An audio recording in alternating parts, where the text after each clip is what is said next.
Hello, everybody, and welcome to the TitanX Lounge. It is Friday, fucking Friday. Hallelujah. Let's do it. We have some special guests in the house, and I want to settle in down by the fire and have a little chat. What do you say? Let's do it. Before we get into that, let's get over a few details. TitanX Lounge.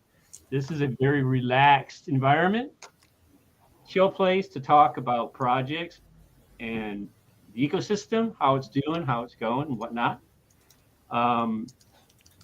Please, everything that we do say is not financial advice in any way, shape, or form, period. All right? The information that we share here is just open discussion, period. All right, on that note, I would like to welcome Bonfire to the lounge. Welcome, gentlemen. Thank you. Glad Glad to to be be here. here. So, tell us, what sparked the idea? Da-da-da. Ooh. Well, I'll give you a little bit of context. So it kind of goes back to, it really comes down to J-Class had an idea. I had an idea. And we were really just trying to find out, how do we get this stuff done? What in the world? And we found out, I ended up reaching out to J-Class because he's put some tweet out there, and I'm like, that sounds exactly or similar to something I'm thinking of. And that's how we joined together. And you guys know this too. I mean, once you have one idea, you have 100. and so this was just a great relationship between us two. What inspired the name was, I would say we're a bunch of country guys, we're a bunch of country guys, and we're like, what's the thing? And everybody wants to get around a bonfire, or that's the type of thing we're talking about, out in the middle of a field, all the stuff, and J-Class has been putting a lot of tweets out there about everybody comes to a bonfire. It's not a bonfire is not a campfire where it's just a couple people. A bonfire is like meant for everybody. And so, and that kind of fit our idea of community too. Right. So, we're part of the community. We've been part of the community. We're just now starting to stream, but we've been out there rolling with everybody else, doing crazy tweets at times. And it was just kind of a fun, we thought it was a good name for us. And obviously it burns like, big old massive burn. So that also fit too. What you got, J-Class?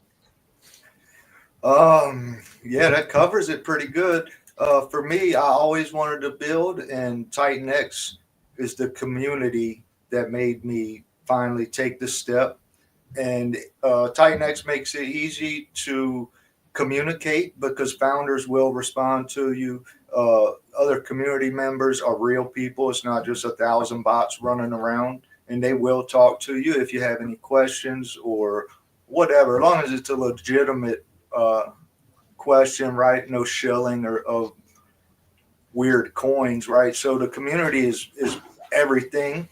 And that's pretty much what sparked the idea to actually take the leap of faith and actually build something that I would want to use as a builder or as a user, and that I would feel comfortable with the way it works, right? Like, no, the whale's not going to own everything.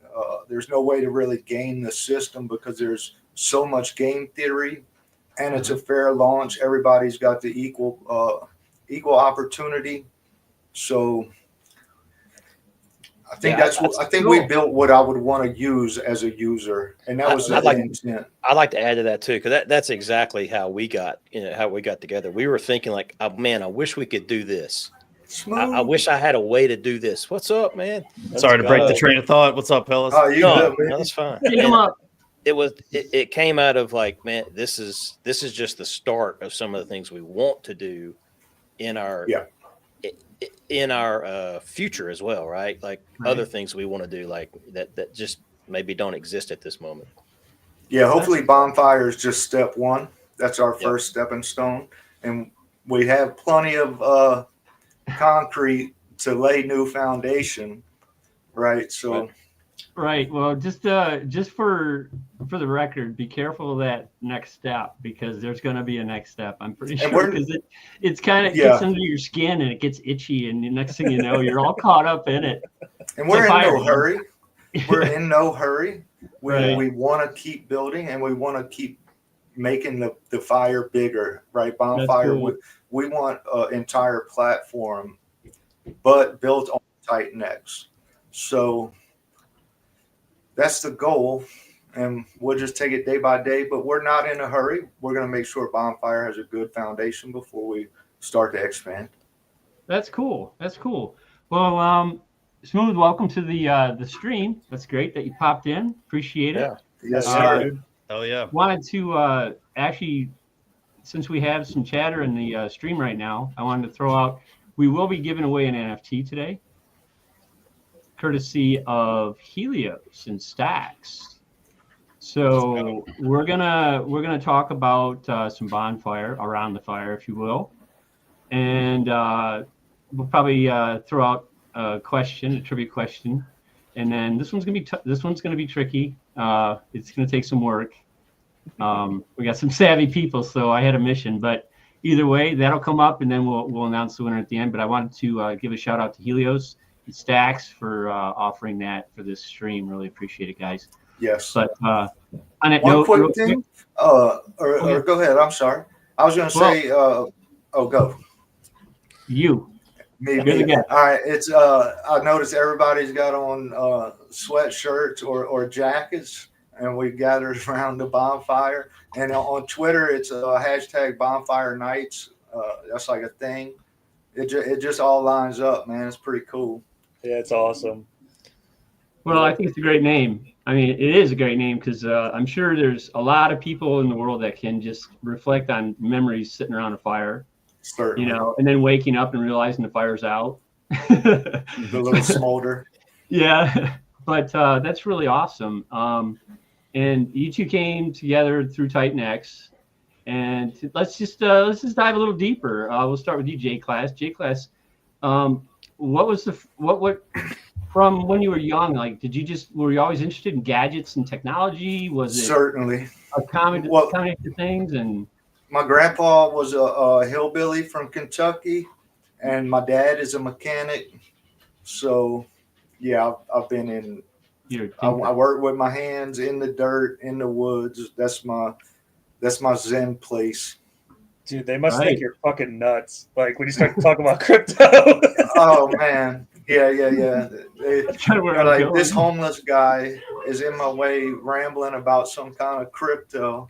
I love that. Right. If you listened, you might have been a millionaire. You never know. You never know, dude. Just keep. If you've been watching him, you know that he probably doesn't have a home because he's always on. He's always on X, yeah, and he probably really is sleeping around the bonfire at this point. What about you, Rich? I mean, what was your tale then? Were you born and raised in the same town, type of thing, or did you get out and about when you were young? And yeah, I've always lived in the same state. My family. When I say family, my bigger family. You know, cousins, uncles, dad, grandfather, we all kind of had some farming stuff going on. You know, I've been in the fields cutting cabbage with a knife back in the day, right? And I learned at that point that I needed to find a way to get inside and air conditioning. And so from there, it's just taken into, you know, I've been in banking years ago. Got out of that as soon as I could, and then I got into technology at a larger company, and it's just kind of grown from there. And the thing that works for me is, and I kind of mentioned some of this before we got in here, is it's been a lot of what drives me is fixing things, like thinking through. There's a problem. How can I get it solved? And then that's why it's been such a good program with us, because we've had developers that we can kind of go to and say, hey, this is what I'm trying to solve, and they go in there and they kind of help us figure it out. I can't code worth a flip, but those guys can. But we can talk it through, and they can produce it. So it's kind of fun. Interesting, cool. All right, well, So awesome. you guys are OG Titan Xers too. I mean, I've seen you guys in the community for so long. I think it's really neat that like we're seeing people that have like this real strong conviction in Titan X just come together through Titan X. I mean, otherwise, like we wouldn't all know each other. Like we live in different parts of the world. Like we live in different states. Yeah, I mean, yeah, it's amazing. So you guys were day oneers, or what got you into Titan X? Either one or two. Either day one or two. I can't remember. I could go back on my wallet and really look, but I ain't that concerned about it. So- But yeah, I just found it on Twitter and dug into it and was like, all right, yeah, let's go. And then it just kept on going, getting bigger, and the community stronger. And it's just a place to be for me. Yeah, for me, it was I've always liked trading. Back in the day, I did stocks. I've done try to do micro stuff. I've done Forex. And I've always had this kind of entrepreneurial thing. I've actually owned a couple of companies. I actually own another company now.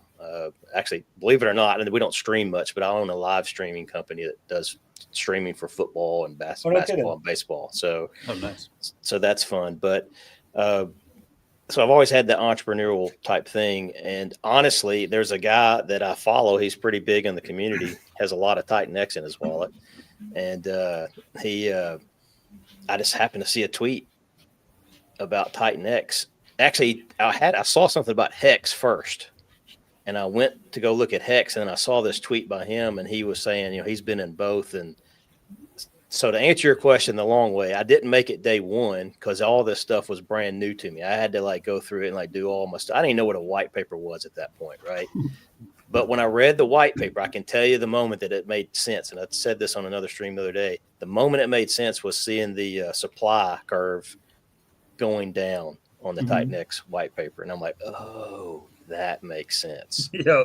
And from that point on, it was like, okay, I'm good. I don't even think about it anymore. I mean, there early days, I didn't know what the heck I was talking about, maybe on tweets. So if I did something stupid, it's because I said I didn't know what the heck I was talking about. But anyway, I learned a lot, and that's because the community helped me, right? Absolutely. That's the beauty of crypto too. It's like, I mean, what's really captivated me is the learning experience of learning something new every day. I mean, I learned something new every single day, no matter what day of the week. There's just always more to dive into, and Titan X has given me personally a really good opportunity. And now we're seeing all these projects launch with extremely innovative tokenomics, etc. I've always been a tokenomics guy, but seeing the stuff that's on here has been all next level.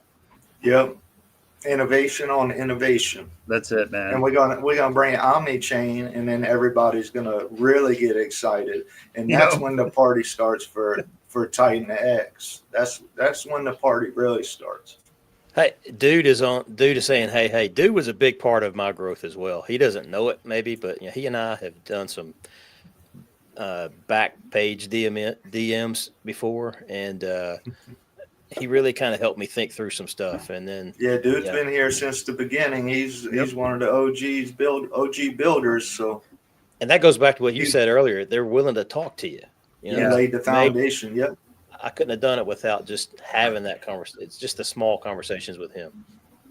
Love that, man. That's great. Got the Mo in the house. That's good. Hey, Mo. And you can hit any of us up, and we'll respond to you. Oh, hell yeah. If you ask, what is it? No such thing as a stupid question, but a stupid question might get a stupid answer, right? Something like that. Absolutely. Something like that. That's cool. And you, Smooth boy, what's cooking, man? What's cooking? Nothing much, man. Just did a whole bunch of stuff this morning. Installed some massive shades at this lady's house. She's sitting on like an 8,000 square foot house or whatever. So I was out there in the cold today. Kind of had to get my hands dirty, but at the end of the day, it's always good kind of coming back on, getting the crypto dose in, and I'm just happy to be pop in. It's kind of nice. I've just been popping in everybody's stream I love past few that, days. Yeah, we saw you with Eric yesterday. That was a good stream. Yeah, I thought it was a really informative stream. I was just trying to keep up with what he's saying sometimes, and I mean, I think I did a pretty good job, but at the end of the day, like his thought process is like long-winded sometimes, so you got to follow with how that goes. So I thought it was awesome, and at the end of the day, I think Yeah, it people was good. learned a lot. Definitely got people Yeah. excited too. It was definitely a good stream. Definitely a good stream. So Be nice if we hopefully- can bridge Pulse and TitanX. Pulse Hex and TitanX together, all on the same bridge with the same farm. That could be huge. And then you put X28 into it. I mean, you're talking empire level. You're not just a layer one anymore. You are an empire. That's a really good point. Yeah, there's a huge cross community with the Pulse chain. Obviously, I feel like a lot of the guys that just love tokenomics, got interested in Hex. Those are a lot of like the foundation for where TitanX got its roots. Yep. Right. I think it's important to continue to culminate that. Like, yeah, there is a little bit of a back and forth where some of the Pulse guys don't really like TitanX or whatever, but that's fine. At some point or another, they'll come around. Right. In my humble opinion. Everybody can win, man. You don't always have to have a loser. Absolutely. Everybody can win. Yeah, and I doubt anybody here is a maxi at all for TitanX. I've got bags and other stuff, and I got some Pulse stuff, and it's all good, man. It's all good. Yep. I'm looking for, like you said, good tokenomics. Yep. You got good tokenomics, I'm in. When Absolutely. the reality hits in, man, when that burn gets to the point when it's probably around 35%, people are going to be freaking out massively. Hold your bags, boys. Hold your bags tight. Back away from the fire. Exactly. Speaking of, you guys want to jump into the white paper a little bit? Yeah, let's do it. All right, cool. Let's let me get to that. This white paper is wild, by the way. I had to read it I think I've read it about 4 or 5 times now. That's usually like the point that it takes for it to click. Man, And you got some innovative stuff. I'm interested. we had some issues writing it because it's like, how do you explain this? Yeah. And because it's easy to write, I could write a book on it, with a million words, but to get the basics in a sentence or two, holy mackerel, that's hard. Super hard. Yeah. So take it away, guys. What is Bonfire? Like, what are you guys setting up to do? And I definitely have some questions in terms of maybe some speculation on game theory and stuff, but I'll save those questions for when they come up. And we added some infographics to the white paper too to make it easier to understand when you read it. It makes it a whole lot easier. You want to take it, Rich? I can kind of give you kind of the two big areas, just not really going through the white paper, but the two big areas are the smart burn that we've kind of that we've innovated on, which was basically depending on how the market's moving, we adjust to it, right? And we can kind of dig in a little bit further. That's one thing that we could definitely cover. And then the second part is definitely the way that we, that you're able to get you're able to mint, and then all the game theories that come off of that. There's so many, it's really hard to count. I think the biggest thing that I could tell anyone if they're trying to figure out this paper, though, once you figure this part out, it helps. Every day that you mint is a separate mint, even though you're getting 8 at one time. You play it like you have 8 different mints. If you can get that part of it, you can kind of figure out everything else. Which the new infographics we put in will explain it simple. Yeah. All right. Well, let's go. Let's start at the distribution. We can start there. Yep. Let's go. So the first 8 days, it's 50 million is available each day, and then after 8 days, it reduces by 1% each day, and that goes for 368 days. Once 369th day comes, the distribution fund is from the recycle pool, and that supply is capped, and it's roughly 5.22 billion. So that's going to be our max supply. And after day 369, the rest of the mining is funded from the recycle pool that we've set aside. And the recycle pool is comes from the buy and burn. So instead of burning the tokens, we buy them off the market and set them to the side. And it locks them for up until day 369, and then we release them at a rate of 4% each day. So that's what our distribution looks like. Almost a 45-degree angle. Got a little belly in it. But yeah, so we got that. You can scroll down. So the mining works is you buy a miner, and you're going to buy one miner, and the miner produces hash power. We call the hash power smart burn power, which is SBP. That's what we call it. The mining power, your miner decreases 12.5% each day. So over the course of the 8 days, it reduces by 12.5% each day. So on day 9, your miner has zero power, and if you'll have to start a new miner if you want to keep going, or you can leave your tokens unclaimed, invest, and you can get bonus rewards. And investing's coming up on the next page, but yeah, that's your miner. That is just a straight line. But on day 2 and day 3, you're still mining. You're just losing. Your miner's just deteriorating. Interesting. So yeah, go ahead.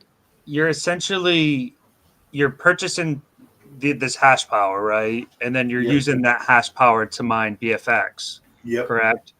And the miners are set up as 8-day miners, so you're going to be getting more tokens as the days go on. And this is, I know that we haven't covered this, but this is coupled with a vesting period where, say, if you claim early, well, all you can get is just the mine tokens up until, say, day 6, and then minus a vesting forfeit, right?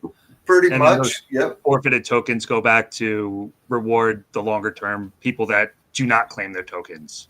Correct. Right. So the theory is that you want people to mine and not claim their tokens so that they can get a bigger share, like more tokens just for starting miners.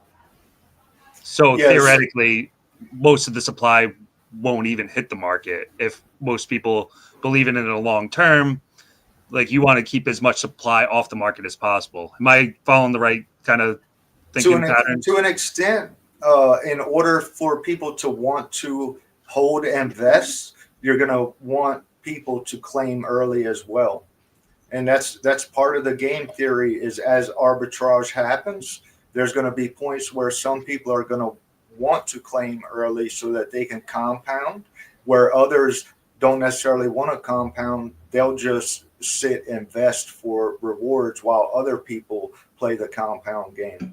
So no matter which game you play, you're rewarding the other participants to an extent. So I like to say almost no action causes a loser. You know, if you're a whale and you want to claim early to go make a bag, then you're paying 8% of your bag to all the people that don't want to play that game. So they win by you winning. That's the theory behind it. That was our goal. And so this is what keeps me up at night, is thinking through the game theory. Actually, we had this chat in our team chat that we were dealing with, and I started, if you start thinking, okay, what would induce someone to claim early? Fear is one, right? That's always present. You know, I don't know what to do, I'm just going to claim it. But price going up is going to make you want to claim, right? Like if oh wow, well, which is great, because now that person may claim, but he's given up 8% of his bag, 7% of his bag, 6% of his bag. So it's going to the other people. It's like a tax until you get to that 9th day when it goes to 0. So if it's going up, if price is going up, people are going to claim. And if if it's and if you look at it that way, it's really interesting from the point of view of kind of how it's almost cyclical. If anyway, that if you So just start thinking through that process, it really if the- starts to get your head spinning about if like the price what's causing people to claim and what's not causing people to claim. if And the either price way, goes there's a up, balance. if price goes up and it makes people claim, then they're going to go sell on the market. That's going to drop the price, and our buy and burn multiplier is going to burn more tokens at a lesser price, which should increase the price back up, which is going to make more people mine, which is going to keep pay investors, and it is a cycle. We think it's the perpetual flame. We're going to find out, but that the eternal flame, hopefully that's what Bonfire is going to be. That smart burn is really sick. That's like a really great idea. I think that a lot of like obviously like the buy and burn is a relatively new concept that Jake brought to the space, and then now you have a dynamic buy and burn that works with the ratio of, in this case, X28 to Bonfire. And if the price drops, like it's just going to buy up heavier, and I think that's incredibly smart. And it's a low float, so the buy pressure actually makes things move, right? It's not, we don't have 100 trillion, might only be 2 billion. So the buy pressure is really going to make it should make charts move up or down, and we have safety nets on both. So if it goes up, then it's naturally going to come back down, and we have a mechanism that's going to push it back up. If it goes down, we have a mechanism push up. If it goes up, we got a mechanism to push down. So it should be more stable. That's what we're looking for into the future, right? It's going to be really volatile in the beginning, but as we grow older, it's going to be more stable and less volatile. And that's another thing we wanted. We didn't want to pump and dump or it's something that's just going to pump and not have any fundamentals. We want the fundamentals to pump our project and bring values, and we'll be able to build even better in the future. Which makes the game theory behind compounding that much stronger, right? When you're trying to create a more stable asset, Yes. It gives a lot more incentive for people to want to recompound and create new miners and continue to feed the system. Yes, Yeah. because it's more stable. Yes. And I know we're kind of jumping ahead kind of into that smart burn system, but it really is like a DCA strategy. It's an automated DCA strategy. I mean, if you're at the top of the candle, you still probably want a DCA, right? But it's gonna increase your input as it's going down, which is something we all try to do, right? We try to put a little bit more. If you had no emotions, that's how you would do. Yeah, this is an emotional DCA, if you would.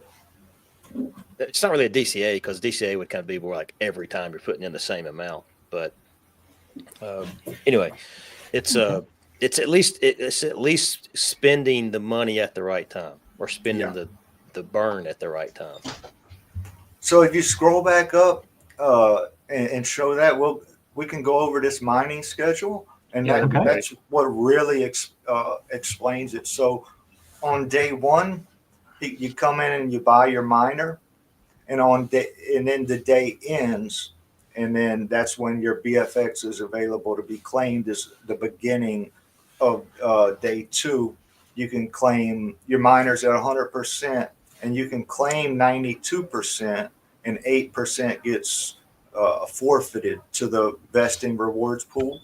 So that same miner on day two is going to be at 87.5% power, and you're going to forfeit 7%. Day four, it's the same miner. So you see the miner just keeps deteriorating over until day 10, and it's dead. And that's when you can claim 100%, or that's when you start earning vesting rewards.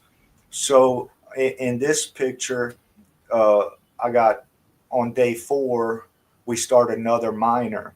So on day 5, now we have 2 separate miners running.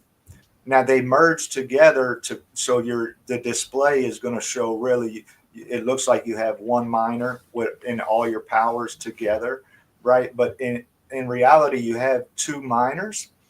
So when day 5's at 62.5%, your second miner's at 100%, and it follows this same schedule. So you can have miners running concurrently and just stack them. They're just going to die at different times. And we have 2 separate parts of the UI. The top section is going to be more for your newer miners that you're going to keep track of, and the bottom section, that's going to be more for your vesting rewards, and it's going to give you more data easier. Where the top one is going to be more for your miners that are either running now or maybe just a week or 2 maybe behind, and anything beyond that you'd want to go to the bottom of the web page and use that UI. And there's so much data, like we'll tell you how many users are still in the vesting pool for that day. We'll tell you the total hash power of the network, your total hash power, anything you possibly would want to know is going to be in the UI. Interesting. Yeah, this is super interesting. This is some big brain stuff. So, can you explain to me the deterioration of the smart burn power a little bit more? I think what I'm getting caught up on is, say if at the end of the first mining day, like you're getting 5 million BFX, right?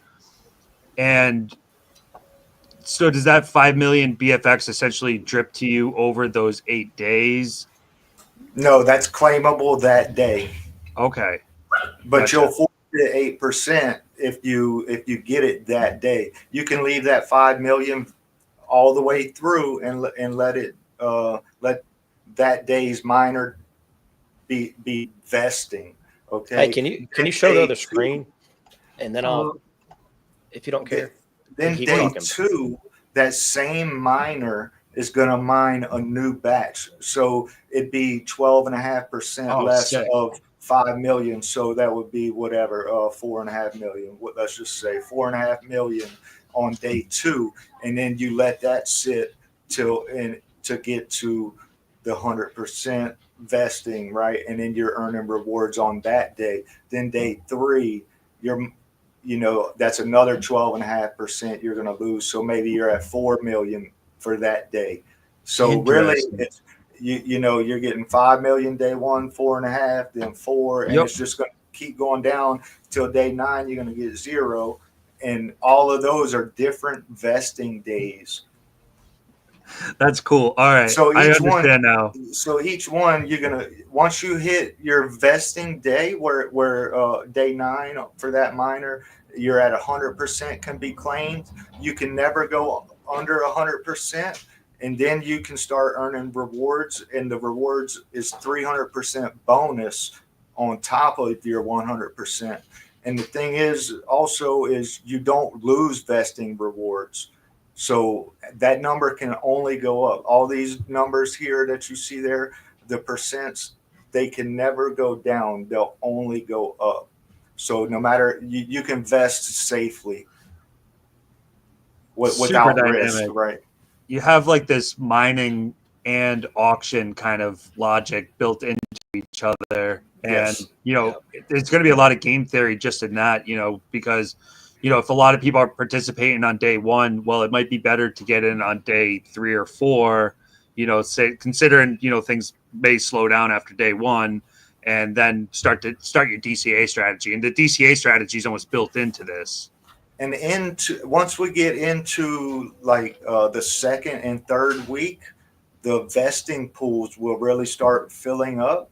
And then you'll start to see days that there's a big vesting pool. So that's almost a bonus for getting into on that day.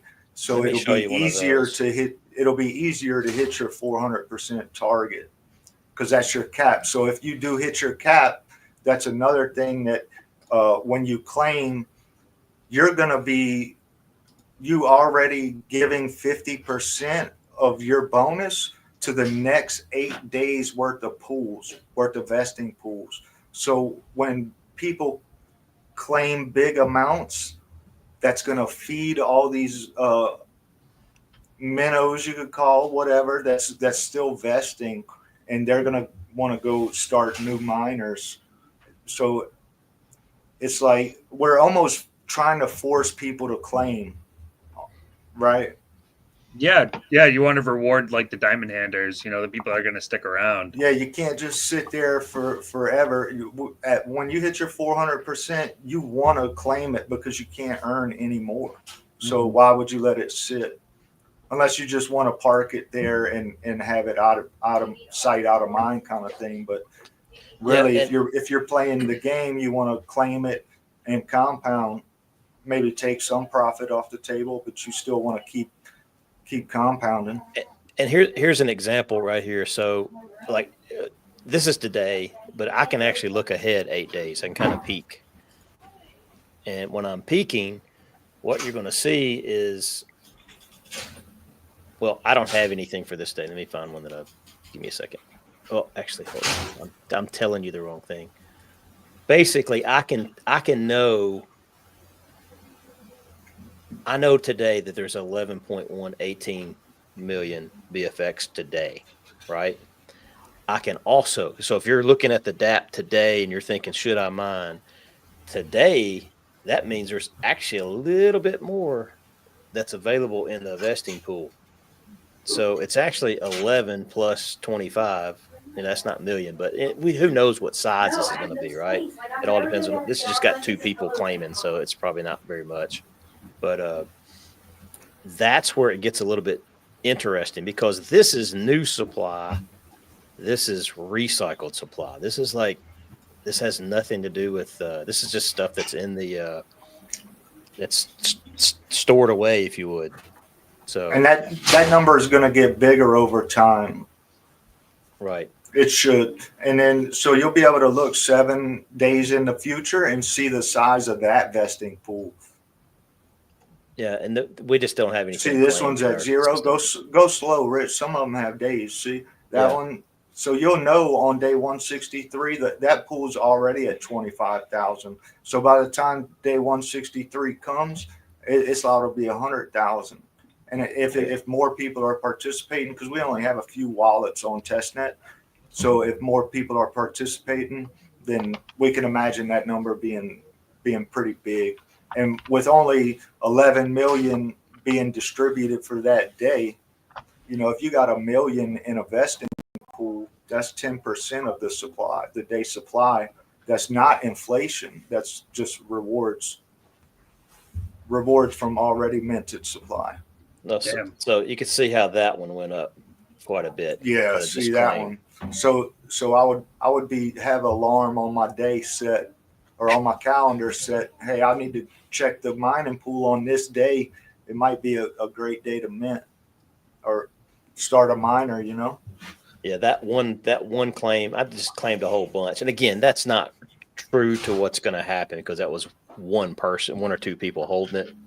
But could as be people, more, could be less, yeah. Could be, yeah, it just depends. Like we don't know. That's kind of the fun part about the whole thing, I think. So the amount that you can claim from vesting is based on when you start the miner. Yes and no. And that's some of the game theory because we don't know what the vesting pool is going to be. So really, you could just start a random day and that could be the best day. Interesting. Right? But the data we show you gives you a little bit of knowledge or you could say educated guess, right? We could educate ourselves and make a good guess on what a good mining day could be, right? It just gives you more data to make a more informed decision on the current, because that day is going to change because we're looking in history. So as things happen, that number is going to go up, or it could go up, right? So, and if I go back a day, and claim, and somebody's claiming at 98 or 97 or 95, whatever, 92%, if I go back a day, this thing could still go up. Yeah. Because that's kind of what I was getting at. Every person, every mint's its own thing, right? And so there's 30 people on, just pick a day. On day 157, there's 30 people that are in the pool. 20 of them claim. Let's say it like this, Rich. Hold 3 on. days from now, it's On going to day- increase this pool. Day one's pool is still accumulating vesting rewards pool, or the pool vesting pool. That number can still go up from day one. Interesting. Because you could still have people vesting from day one, and when they claim 50% of their bonus gets passed down. So depending on how much they have, that number could jump significantly. Right. And when I say the 50% bonus that they're giving up, that's already taken out. So you're actually getting the 300% bonus.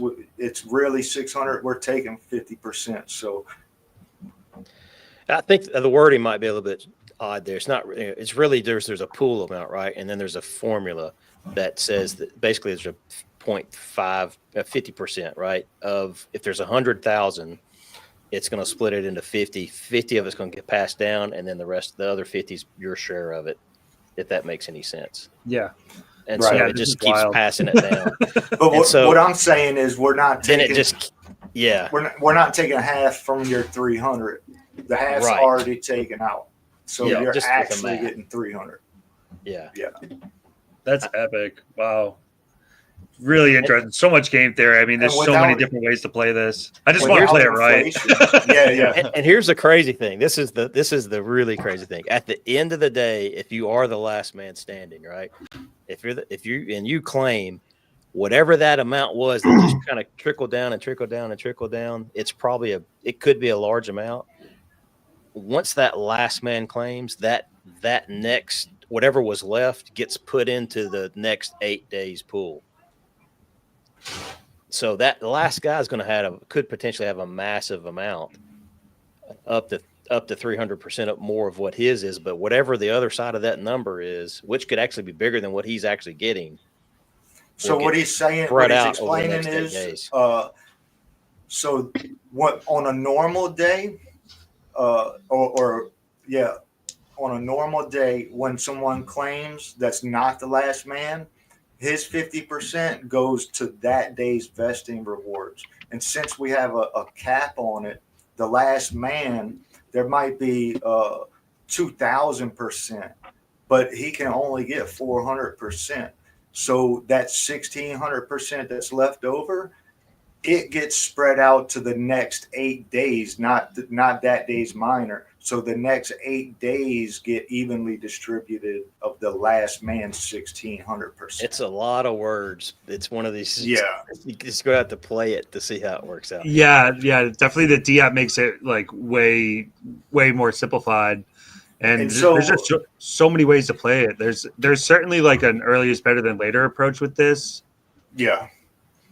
So if So- you started miners on day one, you have more opportunities to collect those rewards theoretically in a quicker fashion, So up to 400%. day 157, let's say day number one's last man claimed today, then day 158 through whatever 8 days is, 165, then hit whatever day one's last man leftover is, it gets spread out through day 158 through the next 8 days. And nobody knows when that's going to be. So Yeah, it could be day 200 before the last man of day one claims. And if there's a lot of participation in day one, then those 8 days worth is going to be worth a lot, because on day 250, the distribution is tiny. It's not 50 million anymore. It's like 3 million. So that vesting pool for day one on day 300 could be 10 times the amount of mining distribution for that day. And this is what If Jay that Class makes said sense. earlier. This is what Jay Class. The protocol wins whichever way you go, right? It wins if you don't claim, and it wins if you claim. From the price will have its own market, but as far as BFS tokens going to people, or actually holding tokens that are not not out in circulation, the protocol wins quite a bit over that time, because if people are holding, great. If people are claiming, great. If people are claiming, that means the price is probably doing well, Right. and so there's a reason they're claiming, right? And so that also is setting the other people up, because they're going to get a piece of that pie that those people claimed. And if they wait All long while the enough to burn. yeah, and then the price might go down a little bit, might come back up. When it comes back up, they make a decision and pick a day. We don't know when it is. It's going to get spread out again. So Very interesting. Yeah, and I can assume like with the distribution, like the actual amount that's coming out on the market at each day, it kind of just becomes a percent of the total supply, where it's not like by the time you get into day 200, 250, etc., the daily, we'll just call it the daily inflation rate's going to dwindle to a point where it's just like a very, very small percentage of the total supply. And people have an incentive just to stick in there so they can get more rewards, right? That's what we're thinking. Yeah. So it looks like on around day 170, it'll be 10 million for that day, and it keeps increasing 1%. So yeah, by day 165, 175, it's just 10 million a day. Damn. This is crazy. You guys Yeah. are nuts. I love it. I love it. and here's Thank the you, crazy man. thing. Here's the crazy. I don't know how, and nobody knows how it's going to play out. But theoretically, this is kind of the crazy part. You could be on day 200, and whatever that number was, I think it could be 200, could be 2 million or whatever you said, right? 10 million. Theoretically, you could have more vesting rewards than you actually have in BFX available. I don't know if that's true. Crazy. Maybe that's You in could. day 250. Maybe at some point, theoretically, your vesting reward could be bigger than the actual supply Distribution. going in. And the only way you can get your vesting rewards is if you haven't claimed that day's miner yet. So if let's say day one is the big day and it's day 300, if you claimed day one miner at any point, you're out of that pool, right? And nobody knows what day is going to be the big day. That's all and there's going to be more than one big days, right? They could all be big days. We just don't know. And that's up to the community and the participation, the market, all of that's out of our control. We just designed it to work this way. And we'll see. But if you have a deflationary token, right? It's a deflationary token.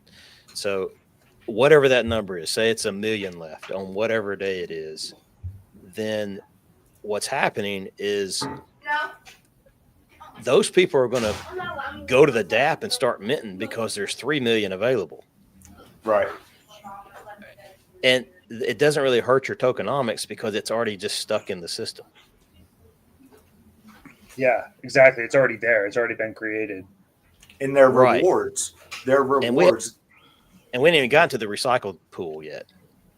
Yeah, this is wild. So the rewards are already there. The rewards are somewhat pre-known. You know that there's at least this amount of rewards when I get in. They can only go up because your rewards can't go down. Yeah, you get the guaranteed amount from the mint. And I say, that's like the auction part, right? Who knows what you're going to at the end of the day, because it depends on how many people participate. But, whatever at the end of the day, you're going to get that at the end of your vesting period. If it said you're going to get 100 or not 100 million, because we don't do that much. If you're getting 1 million at the end on day 10, I think is when it actually technically is, you're fully vested, you're going to get 1 million. You might get 1,000,001. Or you could get 1.1 million. We don't know. Interesting. Wow, so much game theory baked in here, guys. Wow. I'm Yeah. excited, man. It was a lot of brain racking. Yeah, a lot no of kidding. sleepless nights, a lot of talking, a lot of discussion.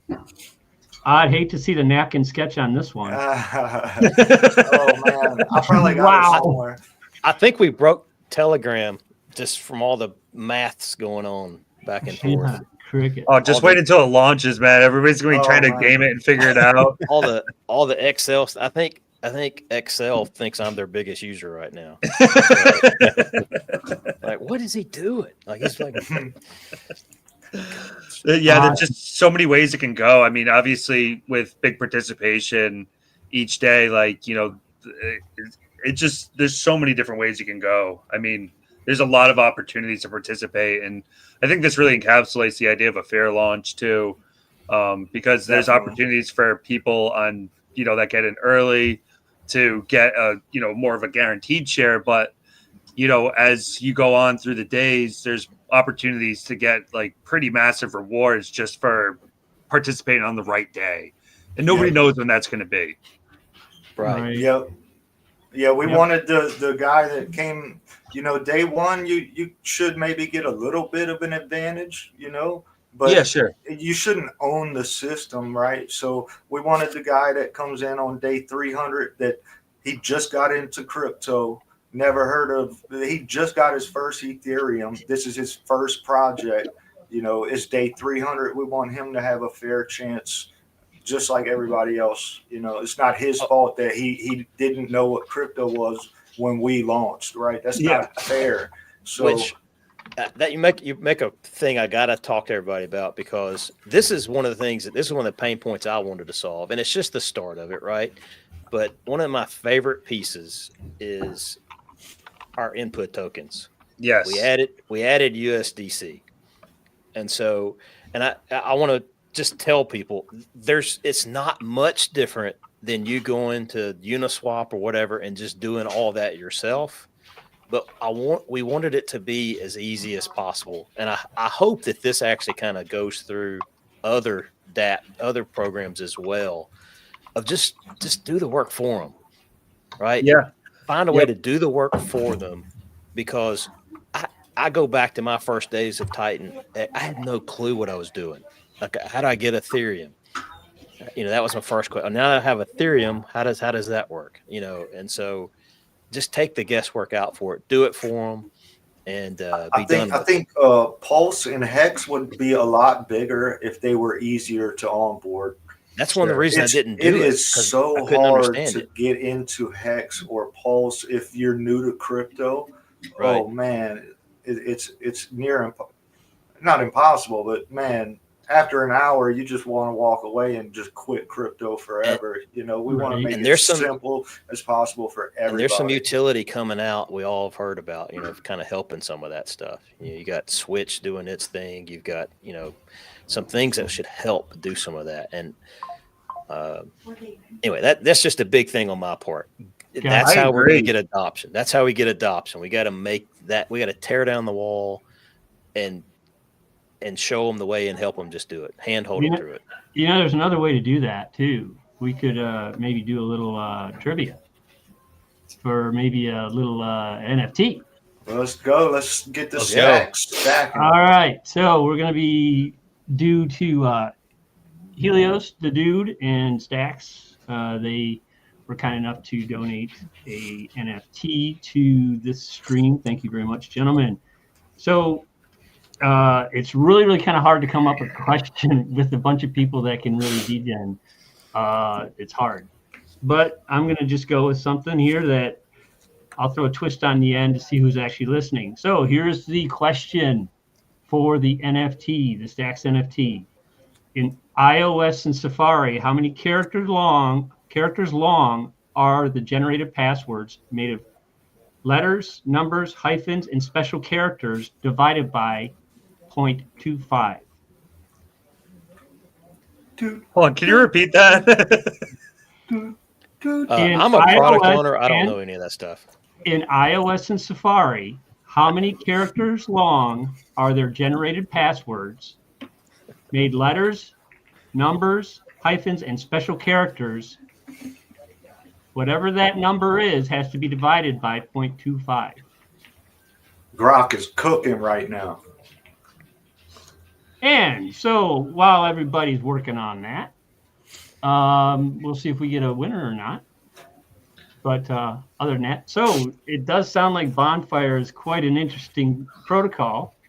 I was doing some sideline stuff. I might have to rewatch this, to be honest with you.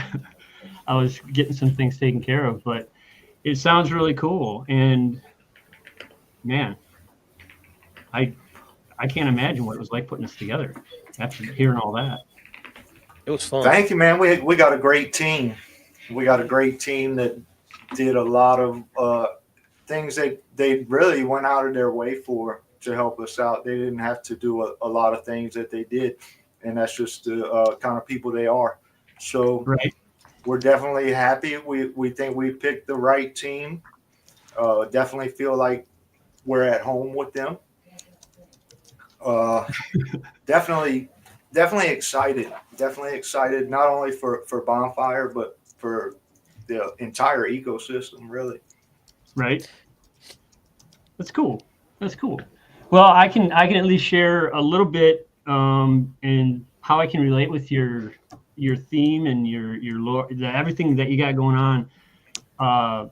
Ever since I've lived here, and it's been almost 20 years, we started doing small little fires in the background, in the backyard and stuff.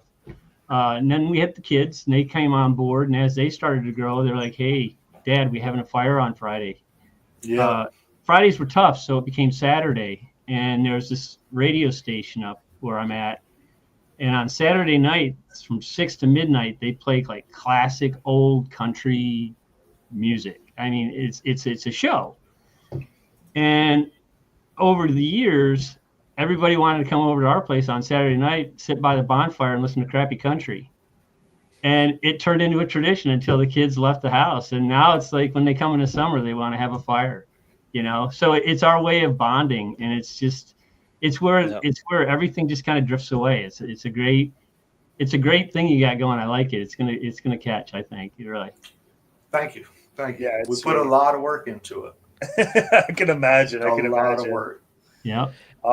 Just real quickly, you don't have to look at it again, but one of my favorite things on the DAP has nothing to do with functionality. It has to do with the little embers burning on the page. It's just constantly burning, which we all know about bonfires and campfires. You're constantly dodging those things. Oh yeah.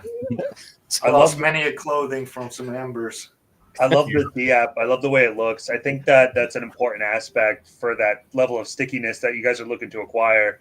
I mean, there's so much stickiness with this. You basically are creating something that people are going to want to go back and check in the morning, afternoon, and night to figure out the best strategy.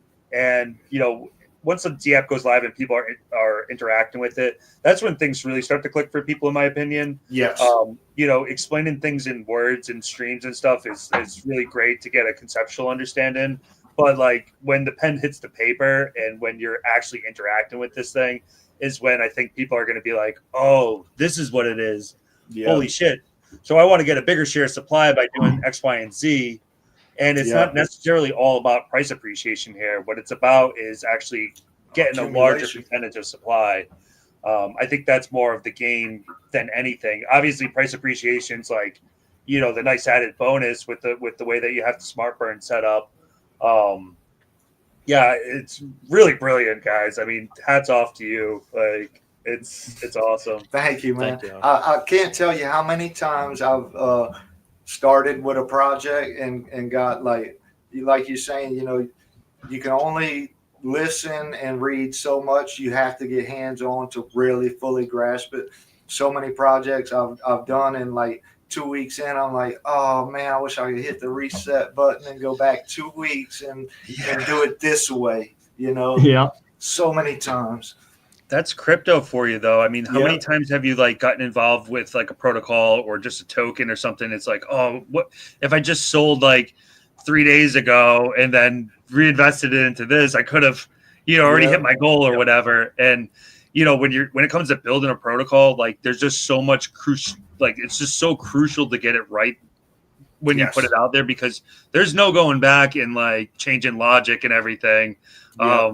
And And we so tried to pick this thing apart, man, and we come up with something and it's like, oh, this could be a problem, and you think about it and you're like, well, no, this fixes that.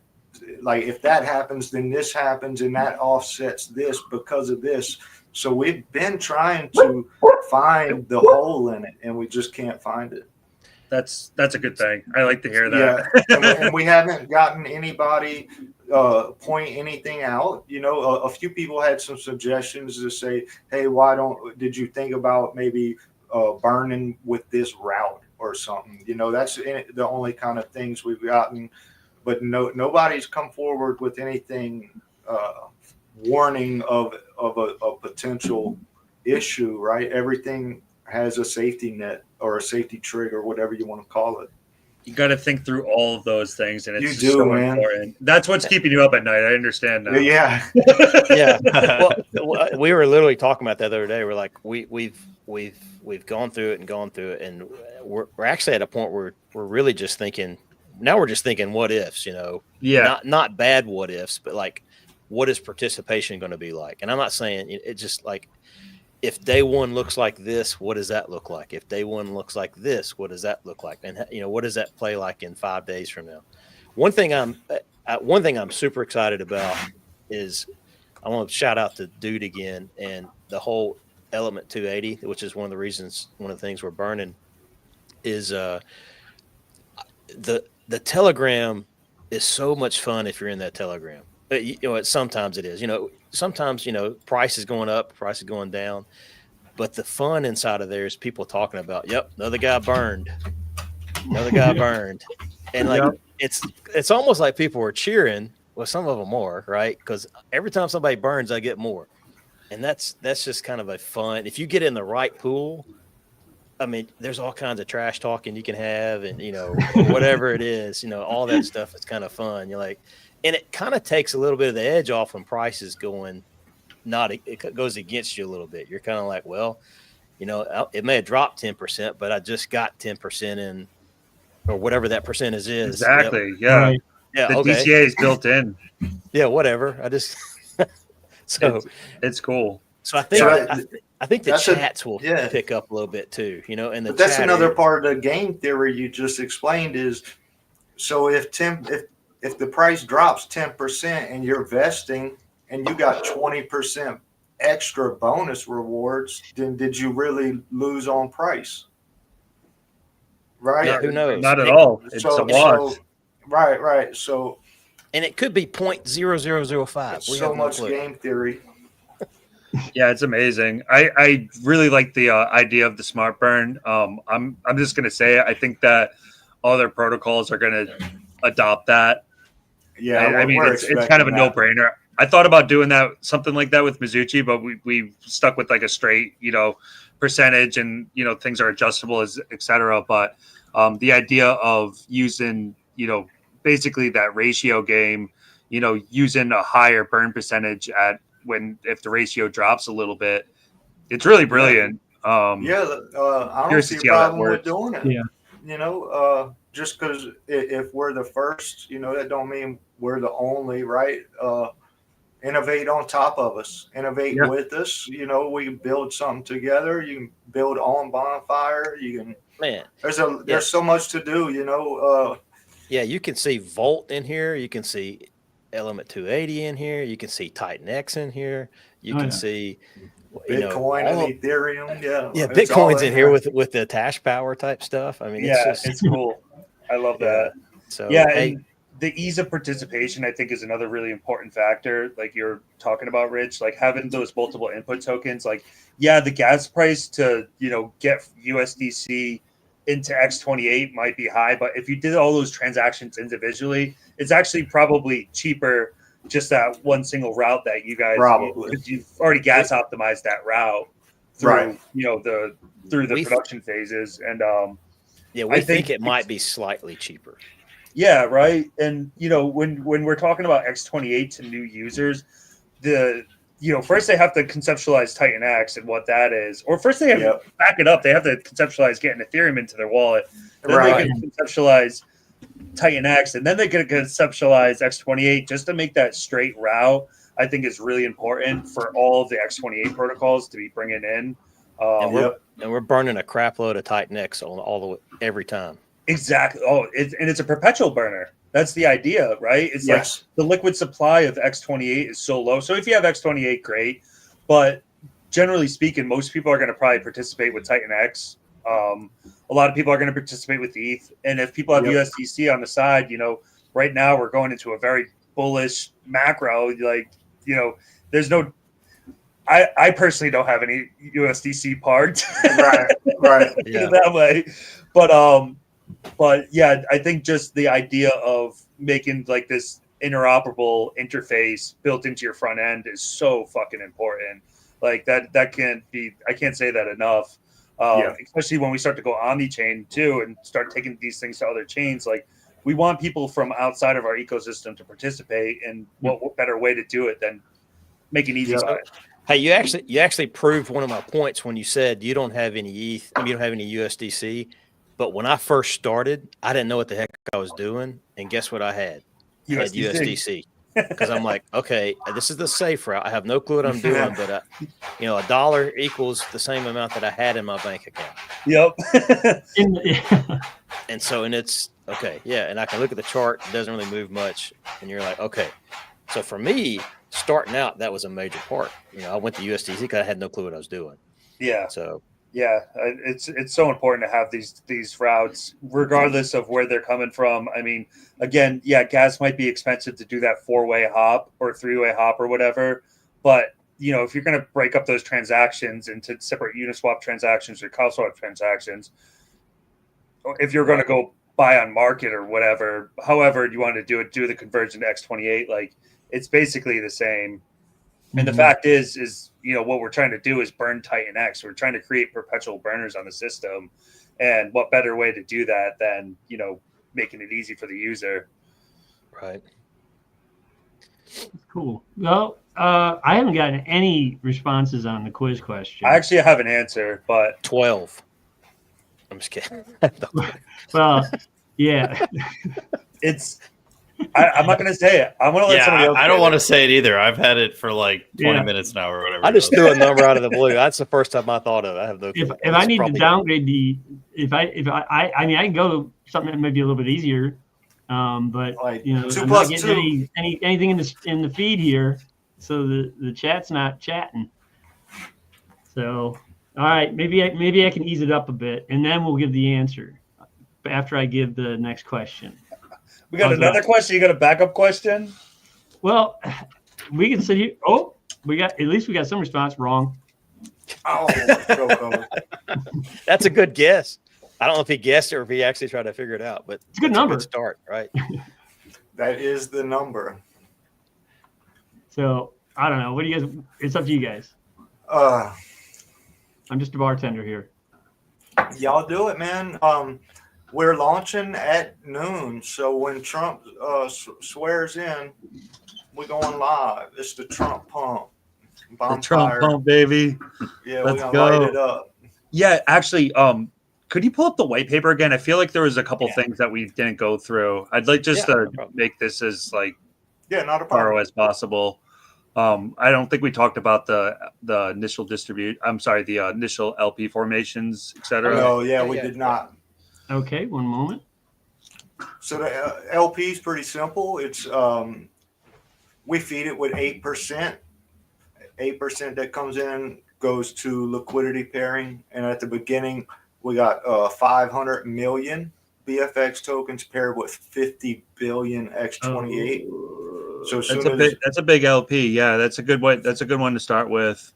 Yes, and 8% goes to it, and the fees created off of the LP, 50% gets reinvested, and the other 50% we just go ahead and burn.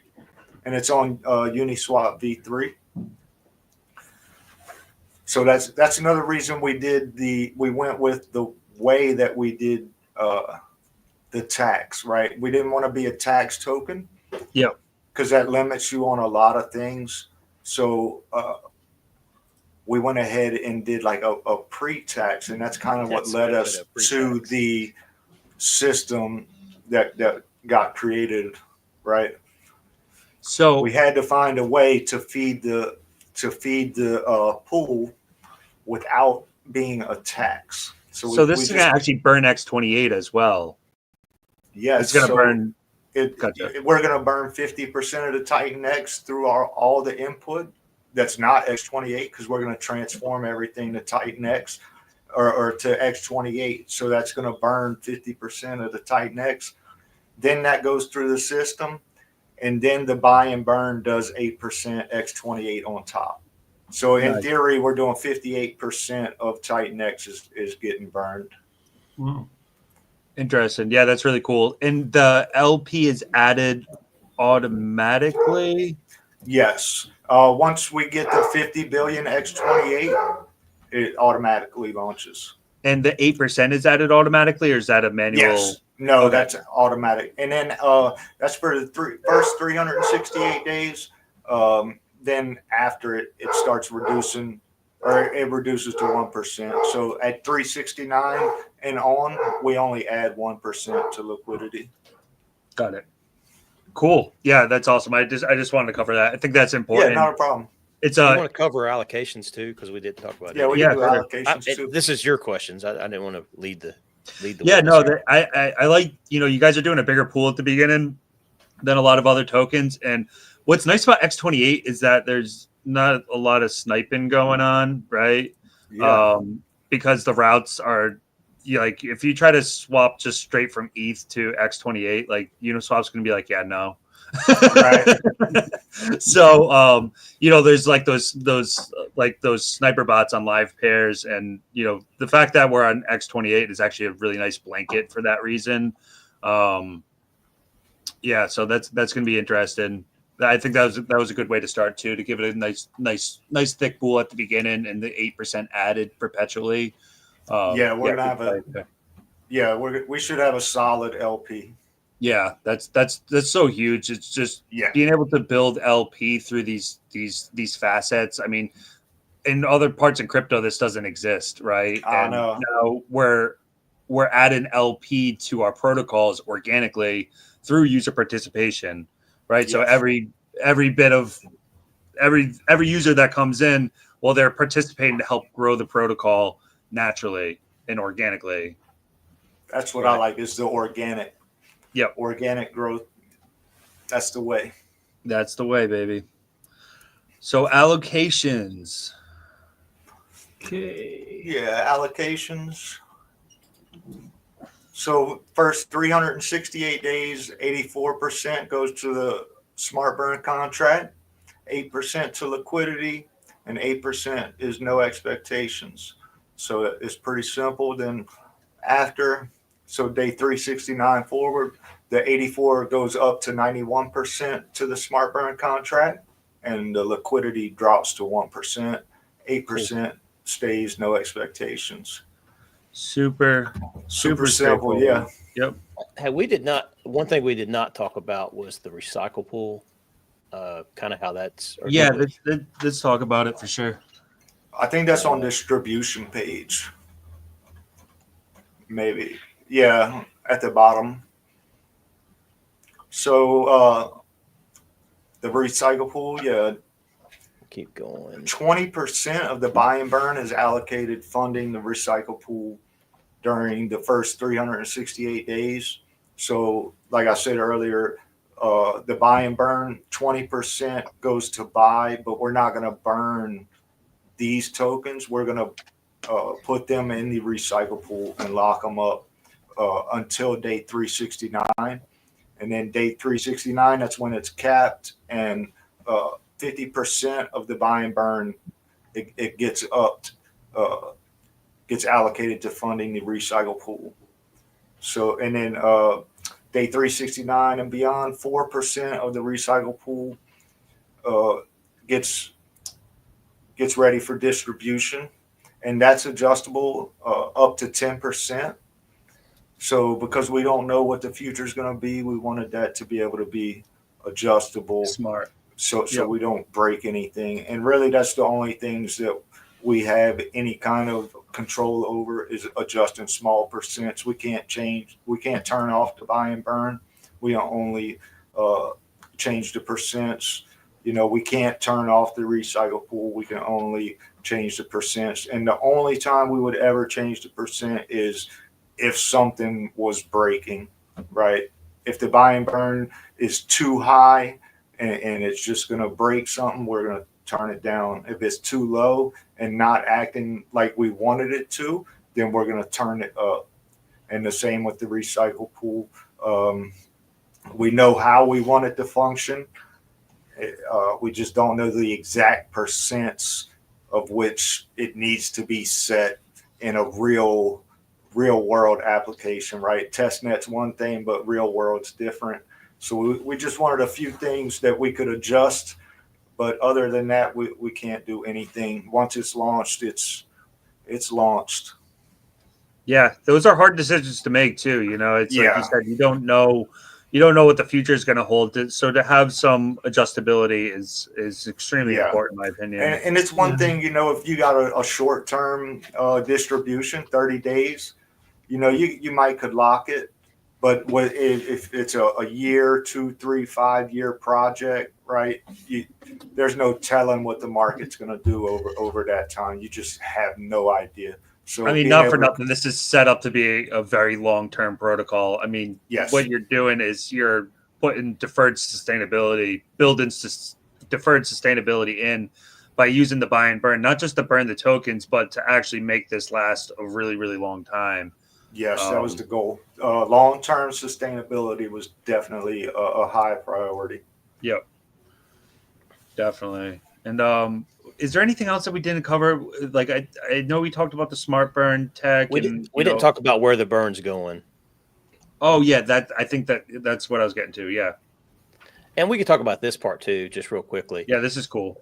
So everything's running off of. So say we'll just start. Say it does 1% just because it's easy math, right? If we set it at 1%, so what's going to happen is it's going to take 1% of what's in the pool, and it's going to divide that by 180 times because there's 180 8-minutes in a day. I don't know if that's the best way to say that. And so every 8 minutes it's going to burn that way. If the price drops, we'll just go ahead and do the big one. If the price drops 50% within 8 minutes, it's going to trigger an 8 times multiplier. So whatever that number is, I'm just going to say 100. Whatever the 1% was divided by 180 times, whatever that was, it's going to do that 8 times for that one burn. We're also stacking them, and so what I mean by that is if we're doing 1% and it doesn't make sense for somebody to click the buy and burn, just wait a couple more 8-minute turns, and you may have enough in there to make it worth your while to click it. And so it wouldn't get stuck if you go that route. So that makes sense. So the default is 1%, and then this multiplier works on top of that. Yeah, well, we can change that default. That's what we were saying earlier. We can change it because we're trying to be careful here. Conservative, yeah. Yeah, and so we can go, I think the number is between 1 and 10. That's what we can set it between, and we don't know which, our goal is hopefully much higher, but we have to be careful. We want to protect everybody participating in it, right? So, but absolutely. Least amount is 1%. It's going to burn 1% no matter what, because we can't turn it off. And so, but at the most it's going to do is 10, but again, that's over 180 things in a day. So if you go down, unless y'all have questions, you go down. I think it has the actual what we're burning. Yeah, it does. And you see right there the current multiplier. We made it trigger on testnet, so we know it works. And we had just hit it right there. We basically rugged snapshot. we basically rugged ourselves on testnet. Everybody sold their BFX and just to make it trigger. So their test BFX. And one thing, hey, one funny thing that you can never. I've said this the other day. You can never have enough TitanX. I've also learned you can never have enough test TitanX either. Or I keep running out of it. And that's the one thing that I don't know how to do that, and I have to get the guys to send me some more. So anyway, That's funny. so yeah, this is what's getting burned, if you will. 20% we already talked about is going to the recycle pool. 50% is going to go and buy and burn BFX. 8% is going to E280, Morpheus, and X28, all evenly. And there's reasons. We could have picked all kinds of different things, but we kind of were thinking of the community. That's the way we were thinking of it. E280. They're burning everybody's stuff, right? I mean, the way that thing's working, everybody's got something in it. So we were like, it's fine. It's about time somebody helps that group out and burn something there. So that's the way I thought of it anyway. Morpheus tied to Dragon X. That's a whole nother community there. X28, obviously, that's the obvious one. So that's just kind of what we were thinking in our heads about why we chose those particular ones. We thought it helped the community. Too. Yeah, and the amounts. We just thought it helped community. 888 got the numerology in there. Yep. I think that's very important. Mm-hmm. Love it.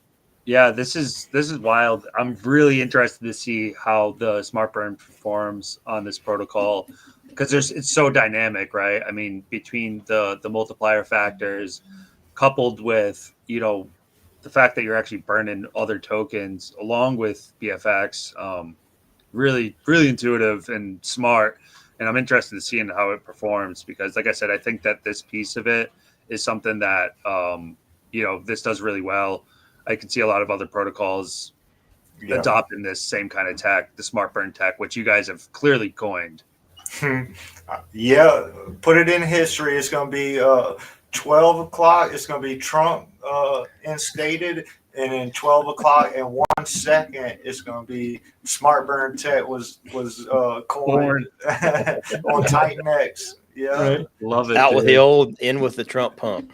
Yeah. Insane. Yeah, this is a really cool protocol. I mean, as far as the game theory baked into it, like you said, there's elements of like the auction elements. There's elements of just the idea of this like built-in DCA strategy just by playing the game. There's just so many ways to play it, and I like usually like going into protocols like I have a good idea of how I want to like participate. This one, I have no fucking clue yet. Yeah, nobody does. I can tell you what I'm doing. I'm telling you what I'm doing. I'm putting money in the first day and then trying to figure it out from there. That's as simple as that's all. Rich I can gonna be the last man standing on day one. That's all. That's it, dude. I love it. I'm never selling. So yeah, anyway. it's so cool. Like hats off to you guys. I know how much work Thank it you, takes man. to build something so intricate and all the thought that goes into it. I mean, And you can see the quality. We did not take any shortcuts. yeah. We put the sweat into it to make it something attractive, more than the eyes. But we gave you something to look at, right?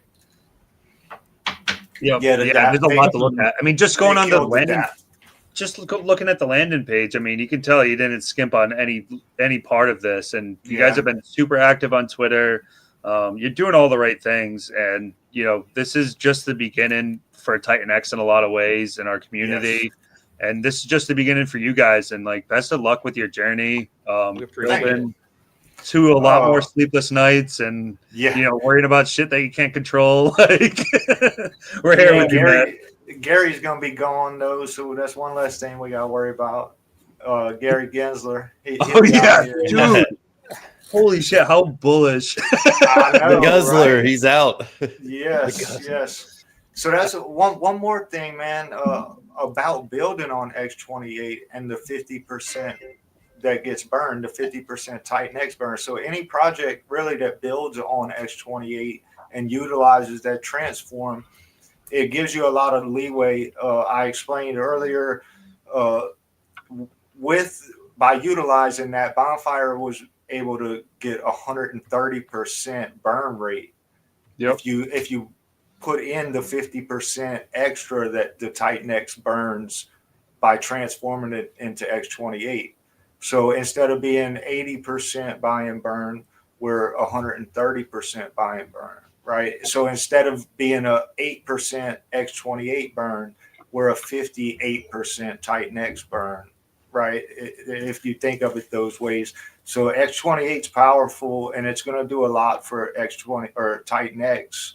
Yeah, I no think, kidding. especially as more projects and bigger, better projects come after us, right? Because like you said, it's just the beginning. So somebody's going to come along and innovate on us.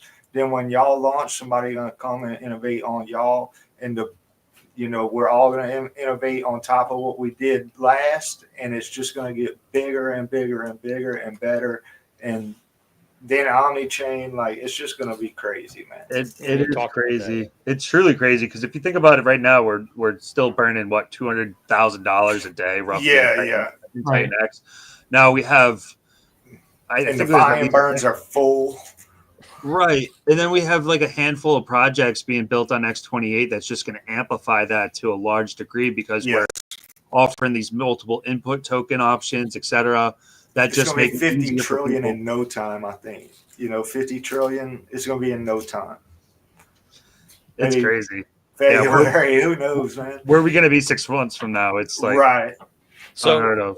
So we have been. I've been heads down. I was telling Smooth this the other day. I've been heads down. I haven't been able to dig in as much as everybody else has. I've been focused so much on mine.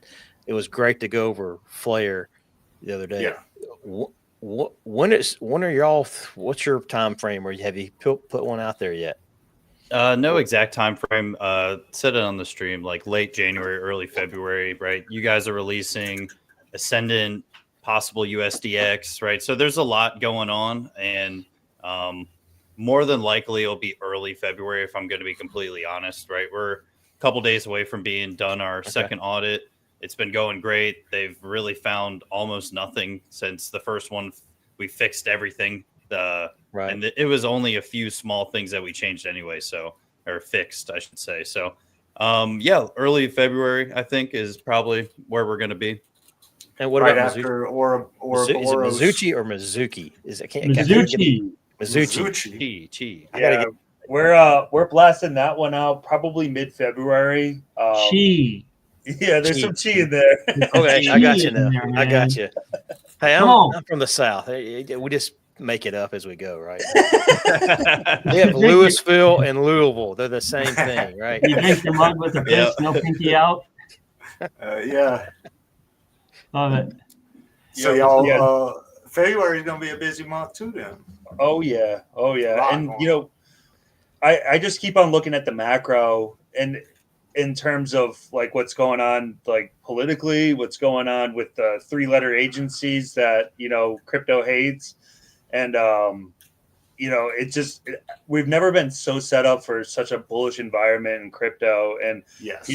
we've certainly gotten to the point in the cycle where I've had people reaching out that aren't in crypto, and they're like, "Oh, how's that going for you?" And that's sometimes is a top signal, but I think we're just headed into something that's a lot bigger than what's going to happen? That same person that asked you how's crypto going, in 10 years, that's going to be about 80% of their mutual fund. Right? Their mutual fund, you might still have Tesla at number 1 and Amazon at number 2, but you're going to have Bitcoin at number 3, Solana at number 4, or Bitcoin at number 1. Who knows? But they're going to start mixing them. You're going to have Microsoft with a Bitcoin option basket, whatever you want to call it, right? They're going to be in the same group. Bitcoin, Amazon, Tesla, Ethereum, a mutual fund. And that's what everybody's going to have. I bet y'all probably follow him too, but Weaponhead, he had a post earlier about he thinks governments are going to start using TitanX. They very well Let's could. go. That's Why what not? I had for Why you, not? man. He's got some pretty creative ideas. He does, man. Shout You out know to what him. country it's gonna be? It's gonna be the island that all the TitanX people go by, and we're gonna make our own country, and none of them people's invited. Yep. You know, I like you guys. Hey, but Weaponhead Gotta does think have outside some the great ideas. box. He has some great ideas, and I'm like, yep, that's a good one. That's a good one. So Yeah, I think Weaponhead back right early on in TitanX, I think he organized one of the very first like poker tournaments or something. yeah. And everything. That was a huge success. I mean, it was Yeah. crazy. I mean, I got devoured like instantly. But whatever. But but it was. I mean, he's really cool about doing stuff like Yeah, that. Hey, definitely. not financial advice, but I'm gonna follow Weaponhead. He has some great ideas about Yeah, when definitely. things pop out. I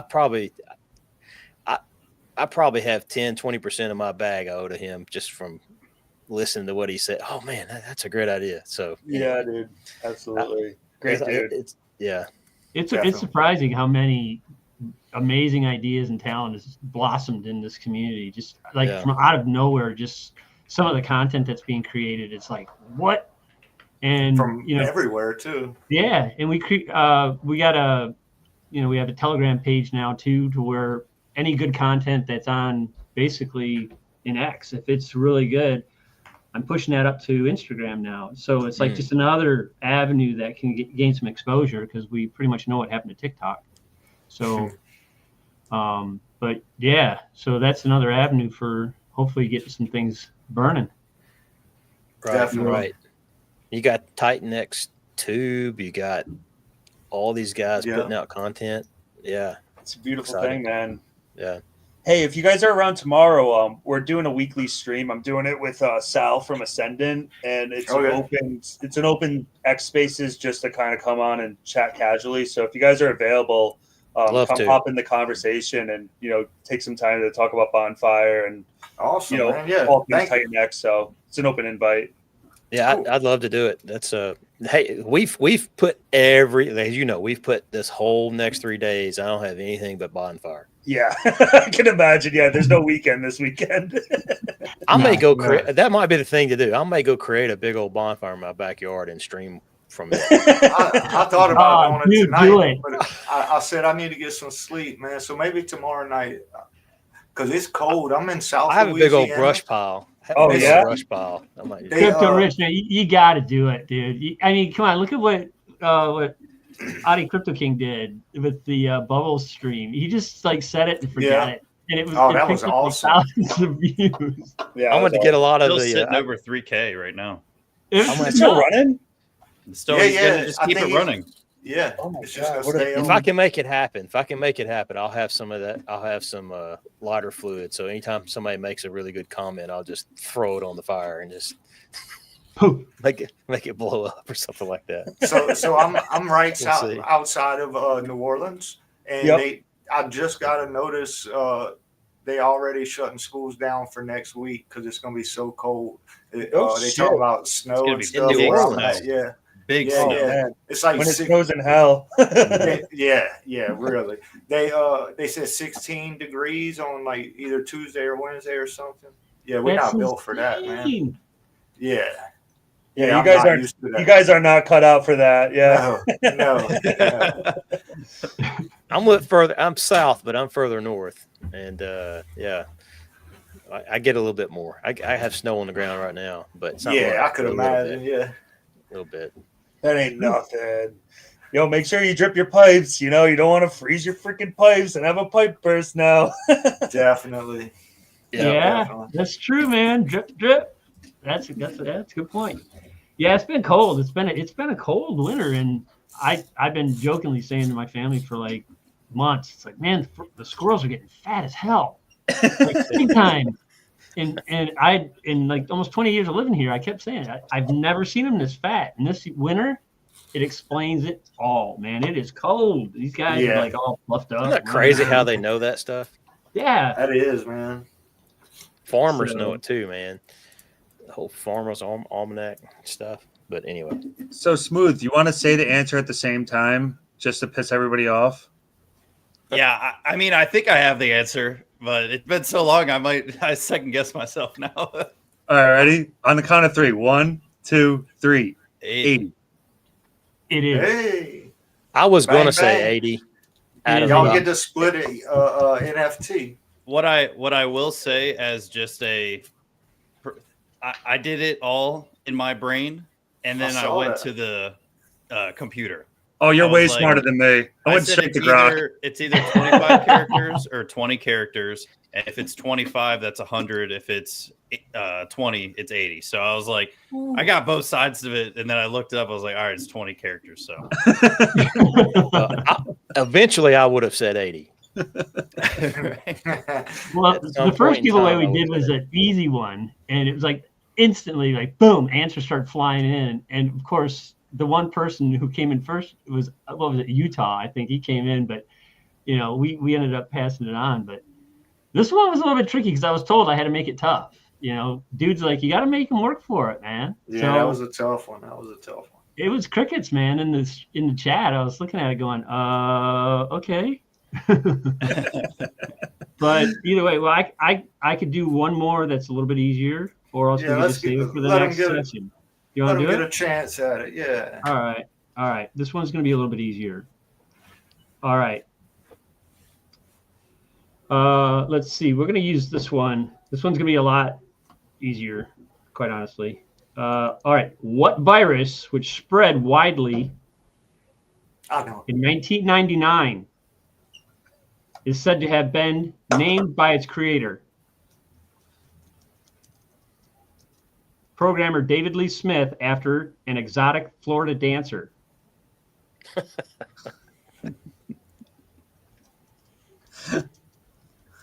Destiny. Nope. You know there's a Destiny exotic dancer. I'll read it again. All right. It's probably I'll read it more than without one. interruption. Without interruption. What virus which spread widely in 1999 is said to have been named by its creator, programmer David Lee Smith, after an exotic dancer in Florida? Anybody got $1? Destiny. I got the answer. I never heard of this before. Anybody? guys, it's a free NFT. Come on. I know, and that's actually a good one. And it's like it's going to grow in time, in value. Throw it in the Boy. fire and let everybody else's grow in value. All right. I can give a clue.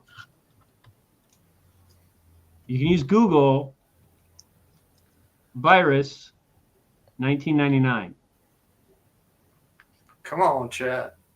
No. I'm gonna have to go log into my other account so I can win. The this rabbit.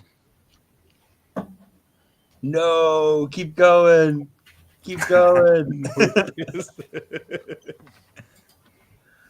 Oh, no. Close. Oh, he said morph. Whoa. We're getting warmer. Cigar. Flare would make the most sense, right? I mean,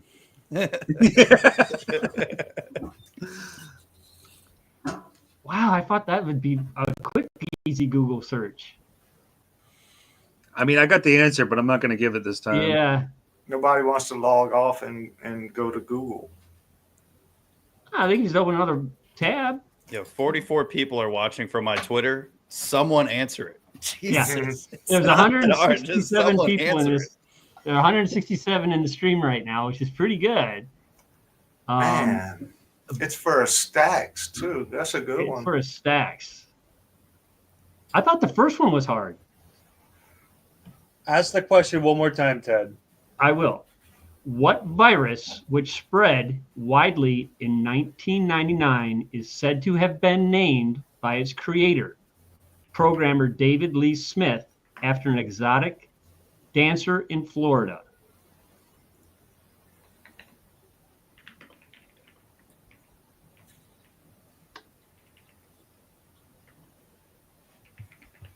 Oh my gosh. Can you guys still hear me?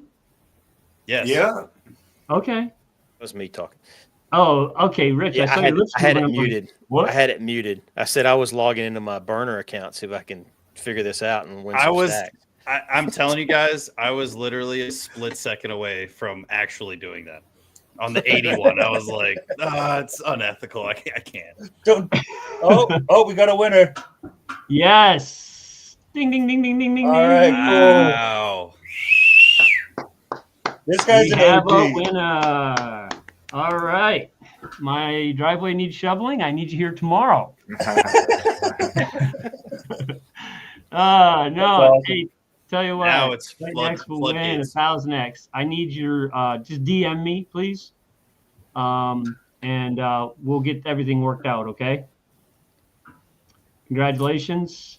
Compliments Yes. Helios and Stacks and the dude and TitanX as a whole. So congratulations. Beautiful Hey, thing. when we go live, I'm committing to we'll sponsor one of these as well with some VFX. Love it. That'd be great. I mean, I don't know how it's- much yet because I have no clue what the price is going to be. We'll figure it out. Right. You don't want to commit 10 million? What are you doing? Yeah. Hey, if But, nobody yeah. goes in on day one, I'll be there by myself and I'll have 50 million. And I'll give you half of it. Epic. That is All so right, good. guys. Anything else that you want to bring to the table, or do you want to? Yeah. We can go around the table and just say goodbye and farewell. Yeah. Let's, Yeah, unless y'all want to talk about something else, but we've been going for a while, so yeah. up to Tell you y'all. what, we're at about an hour and 40 minutes. We got 170 people in the Ask stream. the It's chat. good. Keep Good- going good. or no? Yeah, a good footprint. And tell you what, let's work on wrapping it up. If we get sidetracked, so be it. But let's just roll. So J Class, you first, bud. All right.